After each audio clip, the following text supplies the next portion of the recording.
미국 영화들을 보면은 때로 히어로 영화들이 큰 인기를 끄는 것을 보기도 합니다. 우리가 잘 아는 배트맨, 슈퍼맨, 최근에는 아이언맨 등을 들 수 있을 것 같습니다. 우리나라에서도 더러 히어로 영화들이 있었습니다. 기억하실지 모르겠지만 심영래 씨가 주연으로 맡은 우레메라는 영화입니다. 거기서 심영래 씨가 외계로부터 우리 지구를 지켜주는 영웅으로 등장했습니다. 그래서 저는 어릴 적에 이 심영래 씨가 영구인지 영웅인지 무척이나 헷갈려 하기도 했습니다. 오늘 우리가 읽은 본문 사사기를 보면은 이스라엘이 어렵고 힘들 때마다 하나님의 영으로 충만한 영웅 사사들이 나타나서 이스라엘을 구원해 주었습니다. 사사들은 이스라엘을 억압하던 이방 나라들로부터 때마다 이스라엘을 건져내어 주었습니다.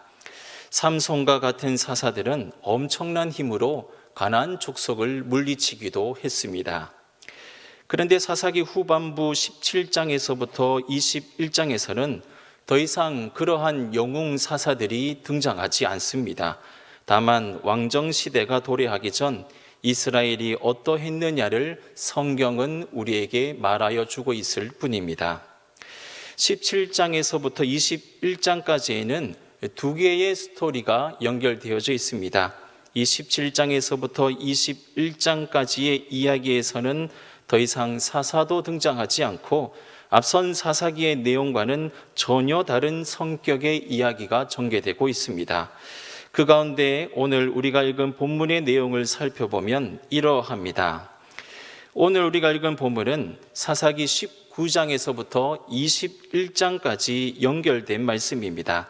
먼저 19장에서는 어느 한 레위 사람이 첩을 맞이하게 되었는데 그 첩을 데리고 이제 자신의 집으로 가던 중에 베냐민 지파에 속한 기브아라는 곳에 잠시 들리게 됩니다. 그런데 그 베냐민 지파의 사람들이 이 레위인의 첩을 가만히 내버려 두지 않고 성폭행하여 결국 죽음에 이르게 합니다. 이에 그 남편된 레위인이 너무나 억울해서 그 여인의 시체를 12조각 내어 이스라엘 11지파에게 나누어 주게 됩니다. 이제 20장에서는 이 사실을 알게 된 베냐민 지파를 제외한 11지파 사람들이 모여 총회를 열었는데 그때에 40만 명이 모였다고 합니다. 사사기 역사상 가장 많이 모인 수였습니다. 전쟁에 나간다고 하면은 3만 명 모였던 그 사람들이 지금 이 일에는 40만 명, 그러니까 10배가 넘는 건장한 남성들이 다 모여드는 것입니다. 이들은 베냐민 지파와 전쟁을 벌이게 됩니다. 악을 제거하겠다는 명분으로 전쟁을 하려 했던 것입니다. 결국 전쟁은 11지파가 승리하게 되었고 베냐민 지파는 거의 멸절되다시피 하여 겨우 600명만 남게 되었습니다. 21장에서는 다시 이스라엘 사람들이 미스바로 모였는데 그들이 모인 이유는 이러했습니다. 그들은 앞서 전쟁에서 패한 이 베냐민 지파가 안쓰러웠는지 베냐민 지파도 이스라엘의 한 족속이니 남은 600명에게 아내를 마련해 주어 그 족속의 대를 잇게 하자 합니다. 이에 정인감과 또 동정심에 가득 찼던 이스라엘 11지파는 미스바 총회에 모이지 않았던 야베스 길앗 주민들을 죽이고서는 그들에게서 여자들을 빼앗아 베냐민 지파의 아내로 주어서 그 대를 잇게 했습니다. 19장에서부터 21장까지 내용들을 보면은 악을 행한 자들에게 벌을 내리는 모습을 통해 이스라엘은 매우 정의로운 사람들처럼 보여집니다. 이들은 매우 동정심이 많은 선한 사람들로 묘사하는 것처럼 보여지기도 합니다. 그들은 총회를 열어 민주적인 절차를 통해 정의를 실현해내려 했습니다. 이스라엘 11지파 사람들은 서로 함께 모여서 머리를 맞대었습니다. 우리 함께 레위인의 첩을 강간하여 죽인 이 베냐민 지파를 어떻게 하면 좋을까 함께 고민했습니다. 지금 이스라엘 11지파 사람들은 정의감에 불탔습니다. 또 그 정의를 실현해 내려 했습니다. 그들은 동정심이 가득했습니다. 그들은 연약한 자를 도와주어야 한다고 여겼습니다. 뿐만 아니라 그들은 민주적으로 행하였습니다. 그러나 결론은 그들의 정의가 또 다른 불의로 나타났습니다. 무고한 베냐민 지파 사람들이 떼죽음을 당하고 멸절당할 지경에 이르렀습니다. 야베스 길앗 주민들 역시 죽임을 당해야 했으며 여자들 400명은 베냐민 지파에 팔려가듯 그렇게 보내졌습니다. 결국 오늘 본문 말씀이 우리에게 말하고자 하는 것은 우리에게서는 선한 것이 나오지 않는다는 것입니다. 인간은 도덕을 행하고 선을 행한다 하지만 그것이 오히려 불의로 나타나기도 한다는 것입니다. 1945년 8월 6일 세계 2차 대전으로 온 세상이 어려움을 겪던 그때에 미국은 일본 히로시마에 원자폭탄을 투하하게 되고 그 위력을 본 일본은 무조건 항복을 하며 2차 대전은 종전을 하게 됩니다.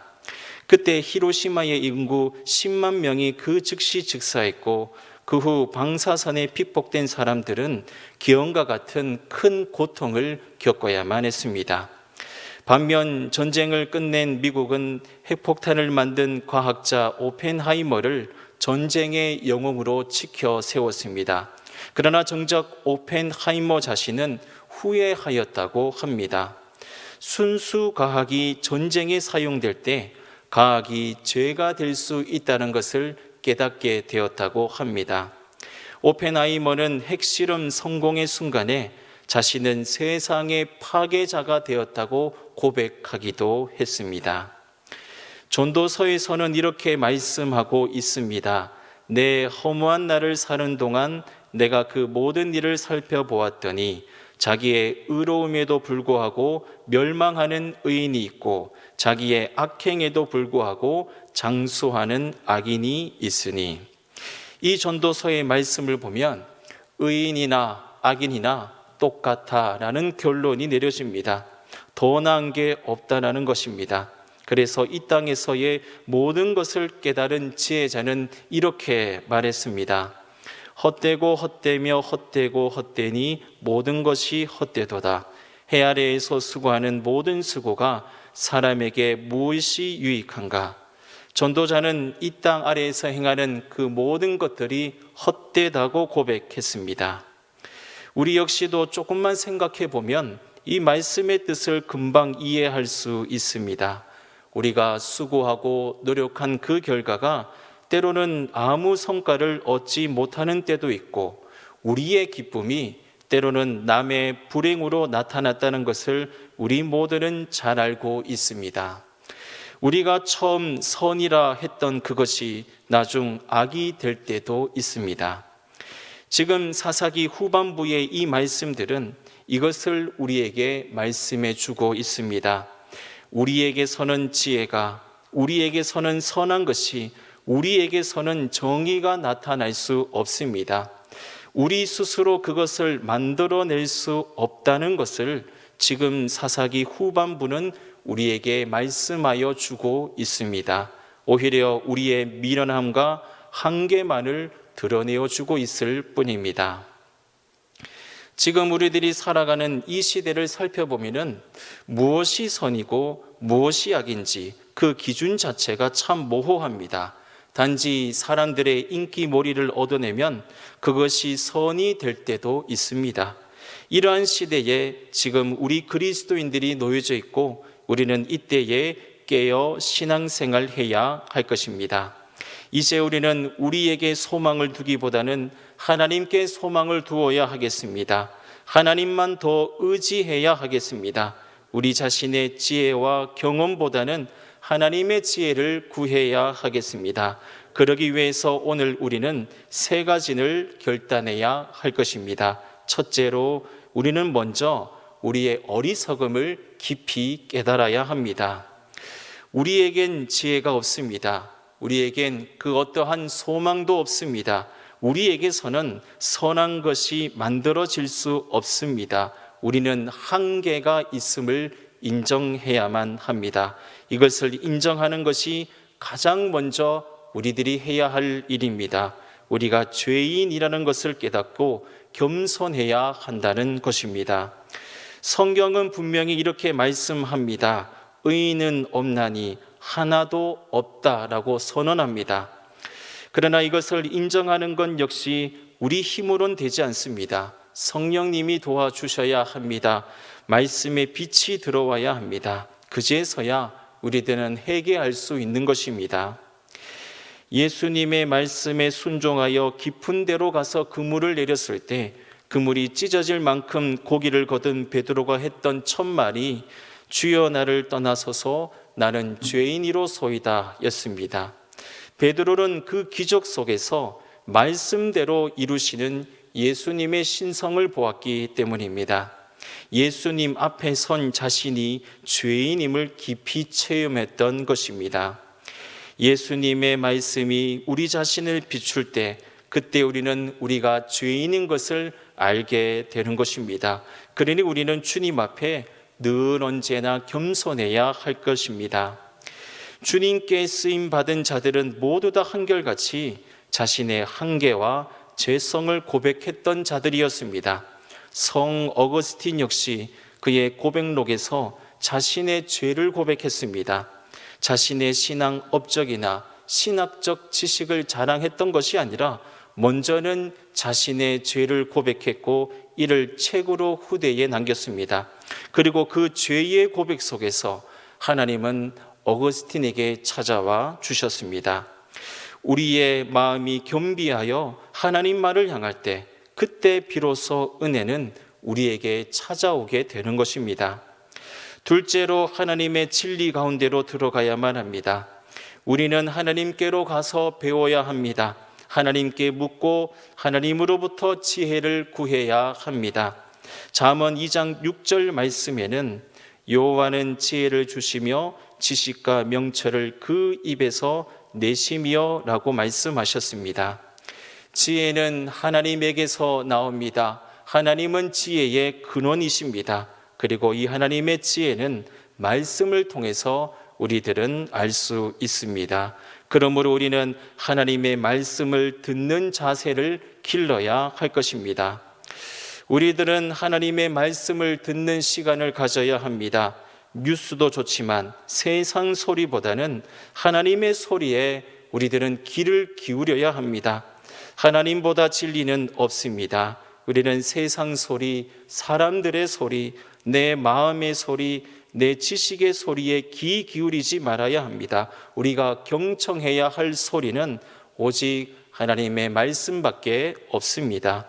하나님의 말씀으로 채우는 연습을 해야만 합니다. 그렇지 않으면 우리는 금세 다른 것으로 채워져 버릴 것입니다. 그리고 그 말씀이 우리에게 진리를 가르쳐주고 그 말씀이 우리에게 선한 것이 무엇인지 가르쳐주고 그 말씀이 우리를 살게 하여 줄 것입니다. 영원하신 하나님의 말씀대로 살아갈 때 비로소 우리들은 허무함에서 벗어나게 될 것입니다. 셋째로 우리들은 기도해야 합니다. 빌립보서 4장 6절과 7절 말씀은 이렇게 말씀하고 있습니다.